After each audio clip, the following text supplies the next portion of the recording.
As we start off, our second presentation is technology and setting boundaries. And again, just show of hands, who has communicated via some sort of reel or meme today to a friend or family member? Yes, right.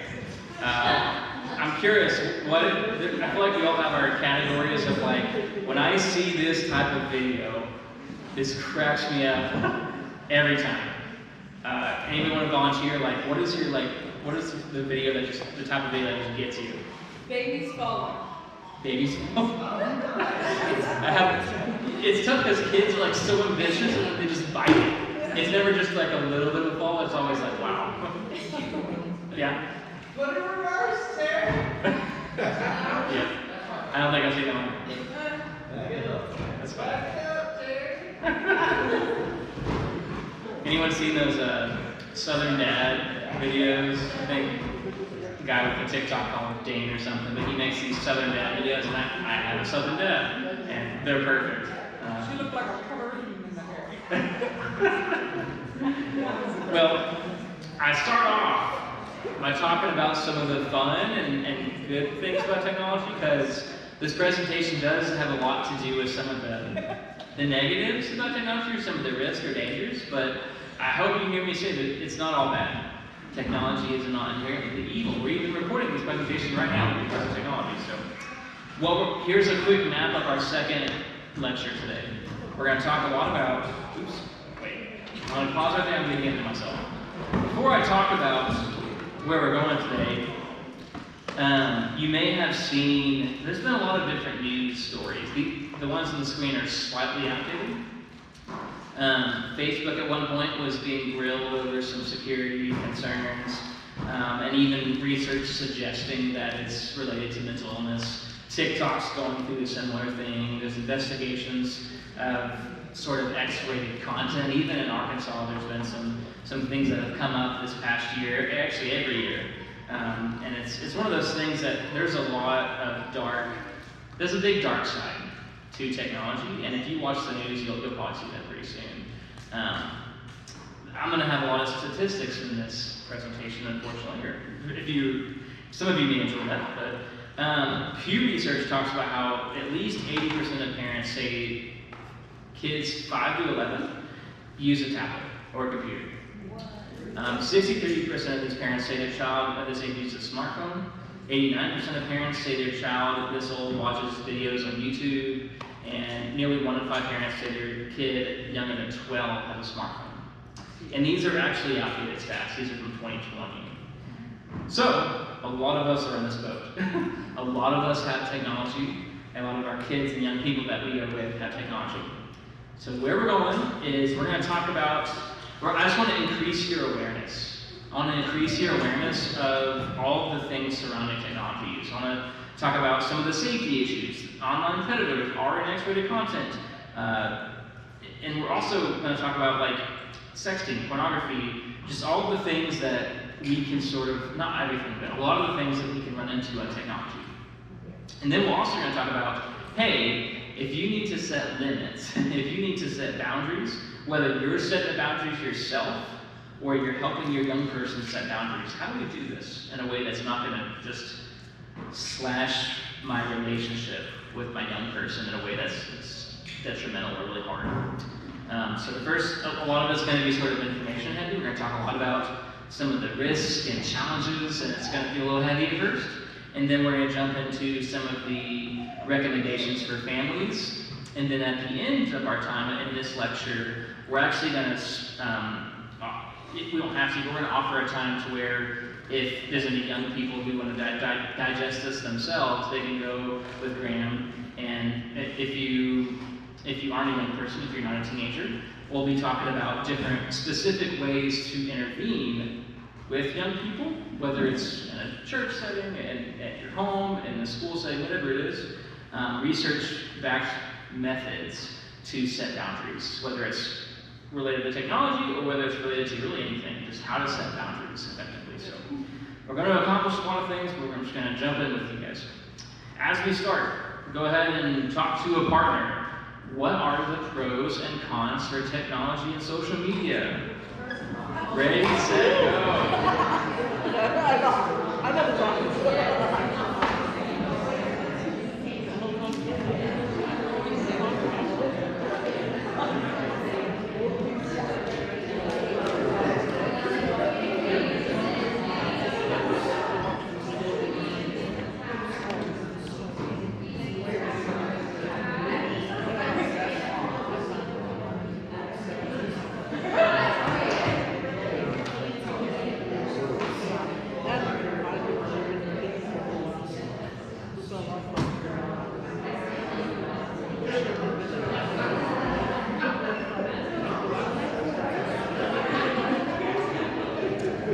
5, 4, 3, 2, 1. Okay, I hope you all have solved all of the world's problems with technology. Report back to me in the Google form all of the problems you've solved.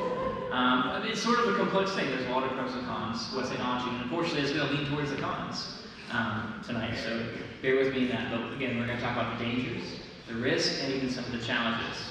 One resource, there's a bunch of resources I'm going to mention, so feel free to take pictures of the slides or whatever you need to. If I were a parent, if I were someone interested in learning more about media, I would check out Common Sense Media. So many valuable resources. I know a lot of shows, even to this day, on Netflix, on Disney, have different levels and different exposures that a lot of we don't even realize what our young kids are watching sometimes on these things. So what I recommend to myself and a lot of the parents I work with is, hey, like, check out Common Sense Media. You can actually look up different things about the media that your teens and tweens and kids are consuming, and there's a ton of really good resources on that, so it's a huge resource. One thing I can point out, this is actually a little outdated, so I would say these numbers are cautious. Research shows tweens average 6 hours a day of consuming some kind of media, and teens would average 9 hours of consuming some sort of media. I bet these are cautious. And here's some stats on what they're doing.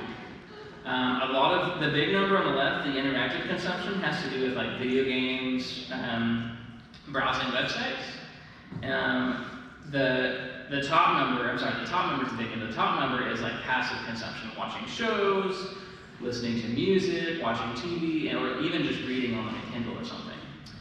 A small percent, which I think this is probably has increased a little bit since these stats came out, 3% involves creation, like creating content. I would say that's probably increased since these came out. And then the bottom is, there's a little bit of communication that happens online. But what you can see, the trend is almost half of their time, half of all those hours that we just talked about, is spent just passive consuming. Passive consuming. And like we talked about in the previous presentation, if you watched it, or if you were here, when we trend towards hypoarousal, when we numb, when we're stressed and it's hard to engage with our stress, a lot of us get into consume mode. What can I passively do to distract me? And sometimes, of course, that's needed. You know, even tonight, we're probably going to go home after all this information and just have some sort of way to passively consume and just try to relax. But if this is what we or what our young people do again and again and again, we run into some challenges. Research shows that those who use social media more than 3 hours per day were actually more at risk for developing mental health challenges. 3 hours or more. So a lot of, I heard like it's almost like all of them. Like a lot of young people are more at risk because of specifically social media usage increase, which we'll talk about. One of those factors is sleep. You know, there is a tendency to where if the nighttime routine has been changed, you know, if our teenagers especially are decreasing in their sleep because of phone usage, because of a difference in routine, whatever it is, this can be associated with loneliness, depression, anxiety, acting out, decrease in self-esteem, all those things that we have just talked about. Sleep is so important, but on top of that, if there's rumination, if their thoughts and hearts are fixated on some of these things that we're about to talk about, then this increases the mental health challenges likely to. Now I'm gonna nerd out with you guys just for a minute, so bear with me. There's a part of our brains that's really important to think about here.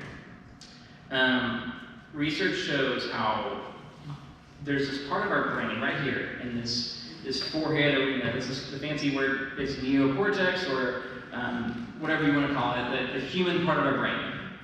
This part of our brain is developing until age 25. And this is the part of our brain that helps us keep attention, to help focus, to help plan, prioritize, regulate emotions, impulse control, all those awesome things that we want for ourselves, but also that we feel like, unfortunately, I think teenagers get a bad rap. For all the teens in the room, I hope you can hear me say, I think you get a bad rap. Because number one, your brain's still, it's almost like you have this house, and if the attic is the part where all these good things, like attention, planning, etc., if the attic is where those things happen, the attic is still under construction. That part of your brain is still growing and being developed, but guess what is not under construction? The limbic system, the emotional part of the brain. So what I ask people is, let's say, hypothetically, what if you were given a car with an amazing accelerator? And the only issue with the car, it's amazing, it looks great, it feels great, the accelerator just boom. The only issue with the car is that the brakes only work 40% of the time. That's it, just 40%. Would you drive that car? No. Some people would say yes. It looks cool. This is a teenager brain. The emotions are ready. Passion, ready. The talents, ready. But sometimes the impulse control, the empathy, the planning, the regulation, all those things are still in process. It's a little glitchy. And that's not their fault. It's just this part of their brain is growing. And it's such an important part of their brain that grows. And a big part of this growth involves sleep. That trying to have, research shows that adolescents can have 9 hours of sleep. This creates an atmosphere for optimal brain growth. But on top of that, like all we're going to talk about in this presentation involves being careful of what is consumed, how often it's consumed, the type of stimuli that's consumed. All of this impacts the brain growth. So this isn't, I hope you can hear me say, this presentation is not, hey, that therapist was kind of anti-technology. He don't got a TikTok. He don't got one of those. He hates that stuff. Like, objectively, when my wife sends me 8 reels a day, I really enjoy scrolling and watching on my lunch break. It's objectively hilarious. But what I'm actually concerned about, TikTok, I'm sorry. What I'm concerned about, for real, what I'm concerned about is what does this mean for the young person's brain developing? What does this mean for the growth of this important part of the brain? I think that for me is the motivation to talk about this more. One thing that comes from that DSM, that psychology Bible that we were talking about, is internet gaming disorder. And this is one that isn't diagnosed very often, to be honest with you. But it's just interesting in and of itself that there's a specific disorder for essentially video game addiction. And I'm not over here trying to diagnose a lot of young people with this, and I would encourage you also not to go home and diagnose your family. I've gotten in trouble for that. But what I will say is, if you notice, just like with any addiction, if there's thoughts that are intrusive and it's hard to get away from doing this thing, if you back away from it, if the tablet or video game is taken away and there's withdrawal symptoms, anger, irritability, isolation, like every time. And then on top of that, if the tolerance builds, if it takes more and more time for the video game urge to be satisfied, if other activities, other things are being given up consistently, and on top of that, it's hard to function at home, school, etc. If all of that is concocted together and nothing else is going on in this person, it's actually possible that there might be something here for this person. And again, a lot of factors involved here, but just in of itself, that this is almost like a new frontier in mental health. Like this is sort of coming, This is sort of coming, and it's a little scary as I read and research more about it. Cyberbullying. Cyberbullying is the intentional and repeated mistreatment of others through the use of technology such as computers, cell phones, other electronics. 28% of students ages between 10 and 18 report being cyberbullied sometime in their lives. Now, just like regular bullying, bullying is when someone consistently goes out of their way to cause harm emotionally, physically to someone, that it shows an intention. Cyberbullying is that just online. And this actually happens more and more. I would say these numbers are going to really cautious that this is happening a lot. It's not, this would speak about, this isn't someone that is randomly saying those mean things. You always see those random comments on YouTube or whatever that people can be pretty harsh because you don't know them. Cyberbullying is all about, this is a redundant thing that young people especially are getting ridiculed by the same person or people group again and again and again on some sort of platform, and it's really painful.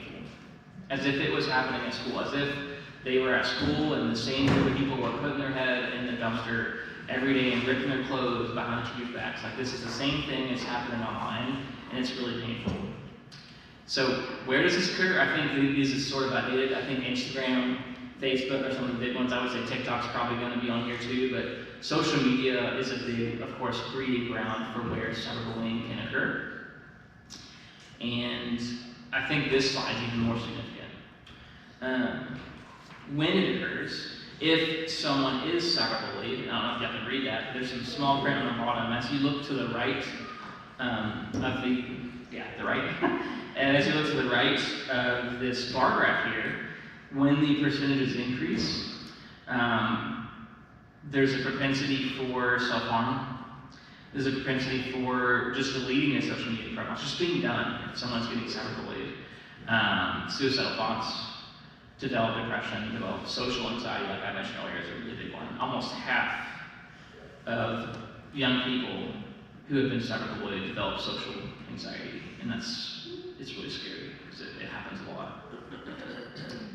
I'm just going to kind of keep spitfiring some of these risks and dangers and challenges. Another one that I think is important to talk about is online enticement. This is one of those that's even hard to talk about as a therapist in a way with young kids to think about, but as you can see on the screen, and this is research backed by the National Center for Missing and Exploited Children, enticement online is when an individual is communicating with someone that appears to be a minor, appears to be a child, and this adult has intent to commit some sort of sexual offense or even abduction. And this is sort of the broad category to talk about, like exploiting, some sort of communicating, maybe even grooming, if you've heard the term grooming. Grooming is maybe being friendly, talking about just surface level things at first, and then it eventually goes into flirtatious content, then it goes into specific requests for pictures, requests even for cards, requests for meeting up, and ultimately trying to have some sort of sexual conversation online. Online, and what's scary is in 2020, there was this 97.5 increase of online enticement with minors. And that hurts to look at, and it's hard to talk about. And 98% of those offenders were not known to the child. So this phenomenon is happening with a child just being on some sort of social media platform. And this actually gets my next slide. There's some risk factors involved of especially children, but also adolescents being victimized online. There's certain things that kind of lend towards kids maybe becoming a victim of this sort of sextortion or enticement, whatever you want to call it. Sometimes kids have to lie about their age to actually have a social media profile, so that, to get on Instagram, you have to say you're such and such age. They often lie just so they can have an account. That's one risk factor. Another risk factor is if there's just some sort of initiation of online communication, like requesting financial compensation or talking about alcohol, drugs, gifts, etc., in exchange for sexually explicit content. So in other words, maybe an adult would offer to pay some sort of money or something that the young person might want in exchange for sexual content.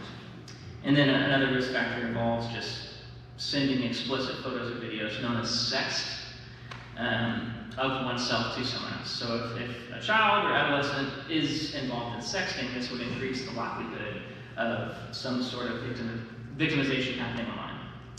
And again, I know it's heavy, it's hard to talk about this on a Tuesday evening, but while using social media, 40% of children do remove their privacy settings to attract more friendly followers. I'm not sure if it's as big of a thing now, but it certainly still is to a degree. A lot of young people value those numbers. They value the number of likes, they value the number of followers. Again, I know this isn't every young person, but a lot of young people value those numbers. And to get higher numbers, well, you have to have more followers. And probably to get more followers or friends, you kind of have to remove privacy settings. In other words, anybody can see their content. Anybody can follow them. Anybody can see their posts. And that's probably maybe the biggest risk factor of online victimization. Sexting prevalence in youth. Another resource that I encourage you to check out if you're interested in this is internetmatters.org. Sort of similar to Common Sense Media, a ton good research, a lot more content than I even put on this presentation. But in 2020 survey, 17% of teens aged 15 and older said they had shared a nude photo of themselves online. Age 13, 4%, age 14, 7%. Between 14 and 15, about 1 in 6 teens report sharing a nude photo. The apps that are most commonly used to do this are WhatsApp and Snapchat. And there's a bit of the Snapchat especially, if you're not familiar with Snapchat, Snapchat's the yellow icon, I believe it's still yellow, that when you send a picture, it sort of feels like it goes away, but it actually is still floating in the cloud, and it's still received by someone that can keep it too and archive it. So Snapchat and WhatsApp are the apps that tend to be used with this sort of sexting thing. Take a quick drink. The next thing is there's actually some laws for minors surrounding media usage in Arkansas.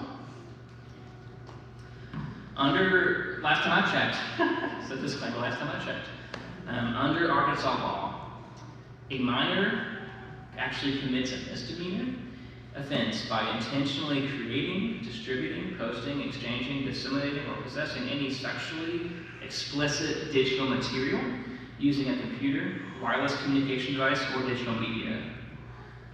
So in other words, it's actually against the law in Arkansas to distribute or to send or to create this sexually explicit content about minors in Arkansas. And if any person, a minor or adult, who has a picture or who sends or who distributes, knowing it depicts someone that's younger than 18, could possibly be charged with a Class C felony, maybe even a Class B if it's repeated.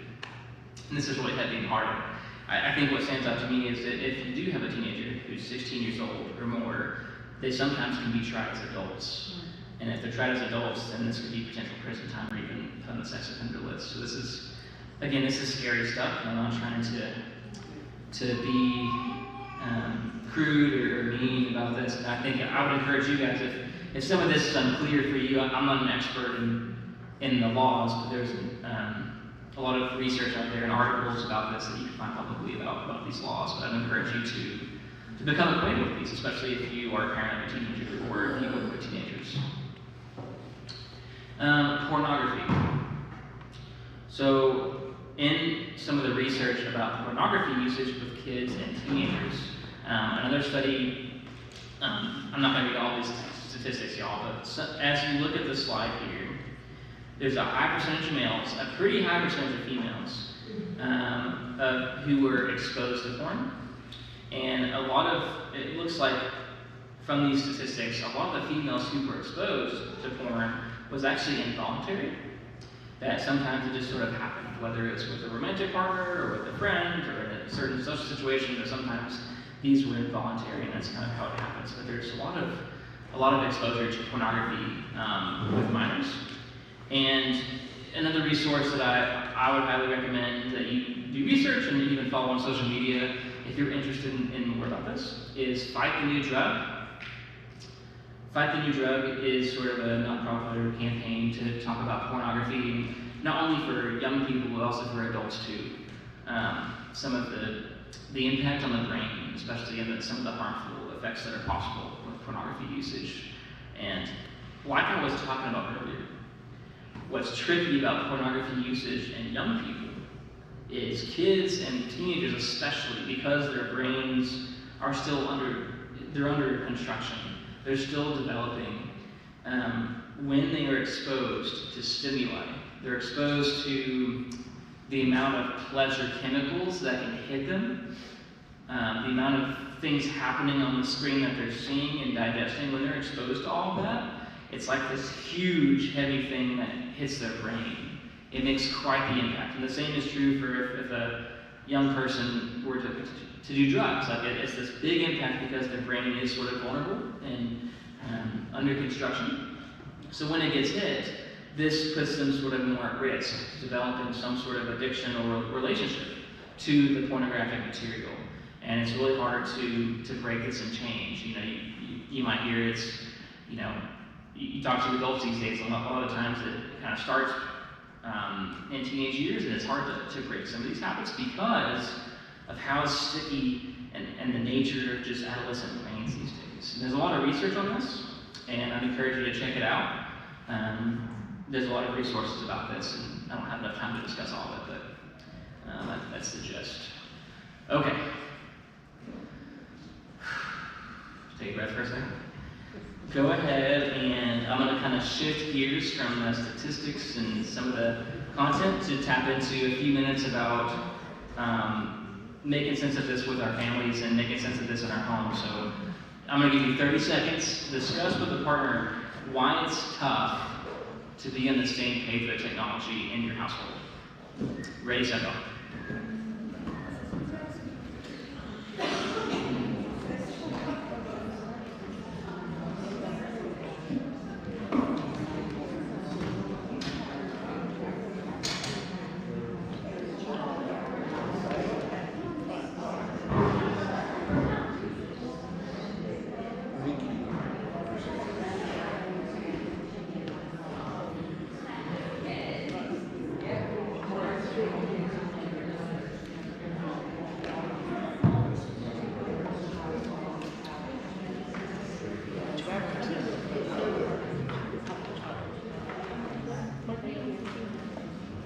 Five, four, three, two, one. All right, I hate to cut you guys off. I know you're solving all the world's problems. We're gonna now dive into really quickly, so we get to some Q&A. My top 4 recommendations for families on how to set boundaries with technology. And I'm gonna go through these pretty quickly. So try to stick up with me if you don't mind. Number 1, and really quick disclaimer too, the papers that are coming around are for the very last part of our presentation today, so feel free to hold off on those, okay? Number 1, my 4 recommendations for families to set boundaries with technology. Open dialogue and encourage critical thinking. Establish limits, like media-free zones, unplugged hours, technology curfews. Number 3, set parental controls to stay informed. Number 4, consider formalizing a family agreement or contract, including how media will be monitored.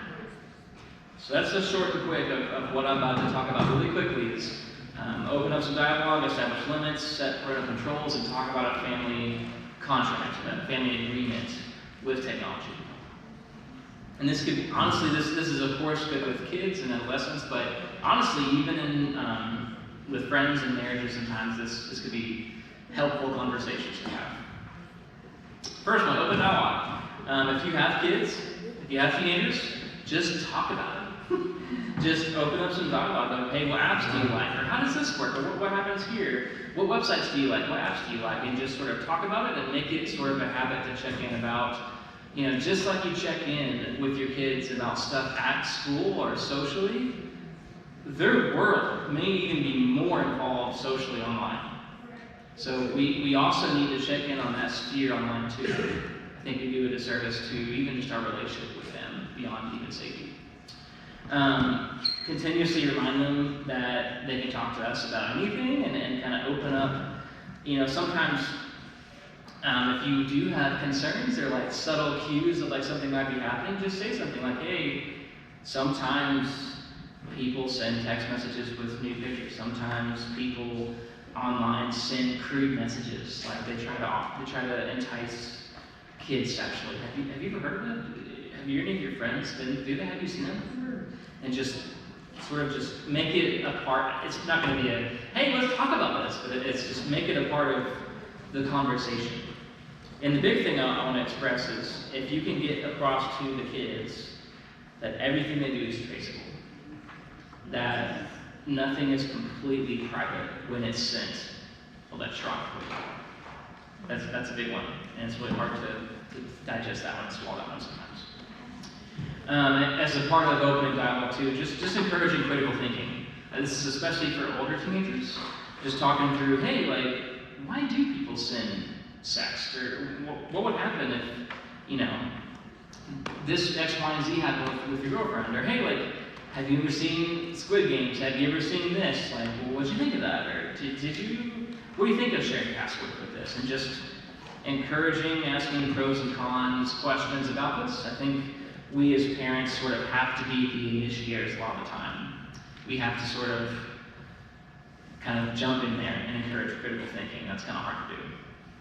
Number 2, establish limits. This might be technology-free zones. Hey, if we're at the dinner table, if we're at the car, if we're doing this is a time where no one, including parents, are not on technology, right? Maybe you might have some unplugged hours. Hey, every day as a family, from 5 to 6, no technology. We can do anything, but just no technology for that hour. And maybe there's a curfew. Maybe everyone has a charger in the house centrally located. Hey, at 8 p.m., 9 p.m., 10 p.m., whatever you want to agree to, at that time, we're going to put our phones away, let them rest, let them charge, and we're going to use the dumb, archaic alarm clocks to wake up in the morning just to protect our ability to sleep. Or you can also regulate this through parental controls too, but just establishing some limits and being on the same page with these things. And the big thing I want to mention for adults is we have to actually model this. Kids and teens are smart. If they catch that this isn't fair, you're done. You're toast. We have to model having rest in these things. Another thing you might consider is the cell phone parking lot, like I was mentioning earlier. And you may even consider, hey, to earn today's Wi-Fi, or as a reward, if you do these chores, then you get 2 hours of screen time. I think this is especially effective for younger kiddos. But if you clean your room, you get an hour of tablet time. What if electronics were not something that's just done every day? What if electronics was like a treat?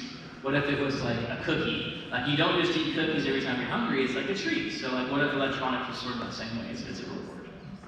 Just a few thoughts to think about. Number 3, parental controls. Y'all, this is a big one. I would recommend internetmatters.org. I'd recommend YouTubing how with Apple or Android phones, there's settings in those phones that come with those phones to set parental controls. And if you aren't aware of those and you have young people, I would recommend doing some research on those. Because there's a lot of good parental controls that you can do with those. Again, common sense media. Look up the movies, look up the shows that they're into, and just to have security and feel good about what they're consuming. Number 4, family agreements. I think this is a big one because I think as parents, it's really hard to have these conversations, especially if there's resistance to these sort of things, especially if you're trying to, you're trying to do something different with technology. So I'm trying to reframe how you might go about these conversations. So what you could do is make a family agreement or a family contract. This is how and who and what can use technology for how long. And this is the sites we can and cannot visit. And what can we do with social media? What can we do on these things? Like if you actually were to type these all out in a note on your phone or piece of paper, whatever it is, and just everyone's just on the same page. Everyone's on the same page with no questions asked, and everyone talks about it. You could sign it, you could do whatever, but I think the emphasis is everyone's on the same page of how media is going to be monitored, knowing passwords, knowing accounts, being clear about your expectations and setting limits, because a lot of frustration comes when the limits aren't clear. A lot of frustration comes, a lot of relationships are messed up, to be honest with you, when the young people don't understand what is expected. So if we as parents come swooping in, grab their tablet and throw it in their refrigerator and be done with it, it's going to hurt the relationship. I think we need to give the young people enough respect to be clear about our expectations and limits, but also to keep them safe. It's a fine balance that's kind of hard. But yeah, my fourth recommendation is to find some sort of family agreement or contract, and you could Google this sort of technology agreement or contract, and you could find this, or a sample technology contract is in a book called The New Adolescence, if you're super interested in that. Let's see. I'm going to go quick here. Before I get to that slide, I'm about to wrap up with 5 minutes of Q&A. We're not going to have time, so that's okay. The papers that you got, don't look at them now. The papers you got, feel free to take home with you. They are specifically geared for parents. So there's 2 skills that I'm going to quickly introduce before we wrap up today about how to set boundaries. And those 2 skills are connect and redirect, and ACT, A-C-T. It's a different ACT acronym, actually. So that's what the papers are, but don't look at them yet because we're not going to have time to practice, unfortunately. So I'm going to go through those really quickly, and then I'm going to say one quick thing, and we'll have a couple minutes of Q&A. So we probably won't have time to do this everything, just FYI. Okay. So 2 skills for setting boundaries with anything, including technology. The first skill is connect and redirect. This is from Dr. Dan Siegel. So if you're anything like me, you've probably done this before. Let's say you're trying to turn off the tablet, it's time to turn off the TV, it's time to transition to bed. You start to do that, and then your kid says, well, I don't want to do it, I don't want to, and they have resistance, and they get frustrated. And then it's really hard not to say, well, I'm the parent. Do this, it's time to do it. And maybe you're not even frustrated, maybe you're just matters of fact, no, it's time. Give me the phone, give me the tablet, give me that. And even if you're not frustrated, like it's really easy to just be matters of fact. And I think Dan Siegel calls that command and demand. Even if you're not demanding, even if you're just black and white about it, what often happens is, what happens to our kid or teenager's feelings? What happens to our relationship safety in that moment? Yes, it's important to set boundaries and screens, but what happens in that moment to the secure attachment that I'm working so hard to form? Sometimes kids and teens feel detached, confused, or even escalated because it's hard to give these things up. So, as a parent, one skill I can do is connect and redirect to try to, the way I set this boundary, to put my relationship with my child or teenager in the best position to where hopefully I can still set that boundary, but I can also connect with them and do it in a way that isn't going to create a chasm between us. Does that make sense? So connect and redirect, first is connecting first to the right brain through some sort of empathy or some sort of connection. So if you see the example on the screen, again, the same situation, I don't want to turn the game off right now. Maybe the parent squats down, gets next to Jimmy's eye level. Maybe if they're younger, just scratching the back. If they're older, you just sit next to them. Say, yeah, this game's awesome. You're doing so good. If you get to round 20 on zombies, that is spectacular. But, hey, it is time for bed. You breathe with them. Hey, how about we play tomorrow? How about we get an early start tomorrow? Because tomorrow we do have a test and we have to go to bed early, so it's 90 days time to turn off, but I get it, it's hard. That might sound therapist-y to you, you'd want to put it in your own words, but what I'm trying to get across is when we use this skill of connect and redirect, the first step is often, what we often do is just tell them what needs to happen different. So instead of we back up and first connect, we actually create safety to where they can hear what we want to redirect. So connect, connect, and then redirect. Does that make sense? Okay. I'm going really quick, and I apologize for how quick I'm having to go here, y'all. Next one is ACT, limit setting. This is from a play therapy standpoint. I'm actually not going to go into this one right now, but I just want to introduce it.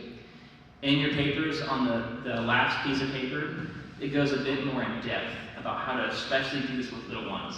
And it's really similar. You acknowledge what they wanted, you communicate what the limit is, and you tell them the target acceptable behavior.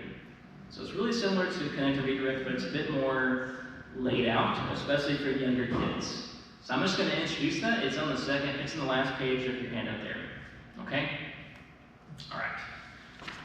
Before our quick Q&A, I'm going to go back up a little bit. Before we wrap up tonight, if y'all are familiar with what a QR code is, if you can scan that, you might have to be closer, I'm not sure if it's big enough. This is a link to the Google form.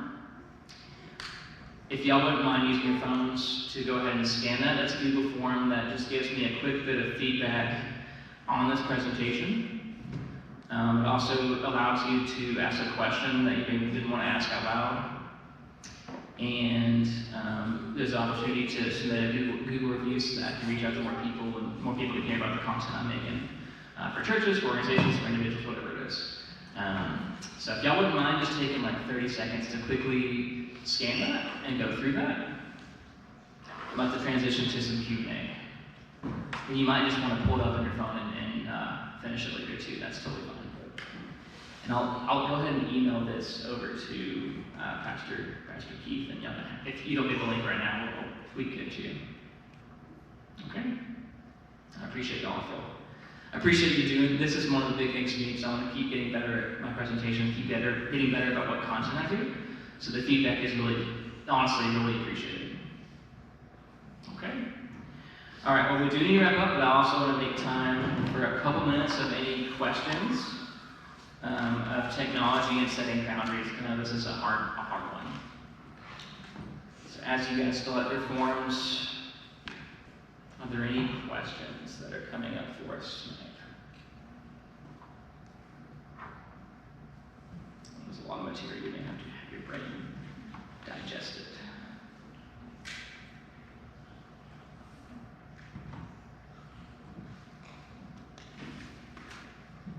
And it may be on one of those websites that you mentioned, but is there a recommendation on certain ages and certain amount of times that hours or minutes they should be on? Yeah, the question was, is there a specific website or specific recommendation on how many hours per age of the kid or adolescent? I have to go back and check the resources. I think it probably depends. And I also would lean towards the family agreement piece and what your family agrees to. And if you set something like, hey, you get 3 hours a day, if you get 2 hours a day, and it feels like it's too much still, I would just recommend talking about it and adjusting. But that is a good number to keep in mind. I think I might think about that for future presentations. What is the recommended? I'm sure it's out there. I'm sure there's differing opinions about it too.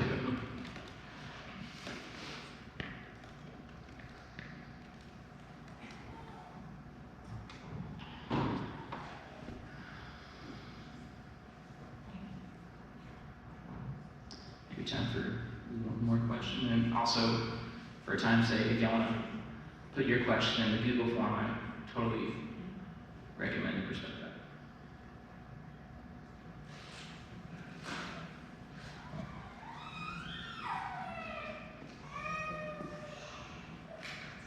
All right. Well, thank you in advance for being a great audience and engaging with me in this stuff. And again, I just want to say I really appreciate First Assembly, especially being willing to make time on a Tuesday evening to talk about these heavy and hard things and to make mental health a priority for your community, for your body. I really appreciate you guys and the staff here, and hope to continue having a relationship with you guys. And if you, like I said, if you guys do want to connect with me, whether it's someone who might give you some help or future presentations or whatever it is, I have some business cards, so you can contact me through my website there, and just reach out. I'd be happy to answer any of the questions you guys have. It's been a pleasure. Thanks y'all for having me.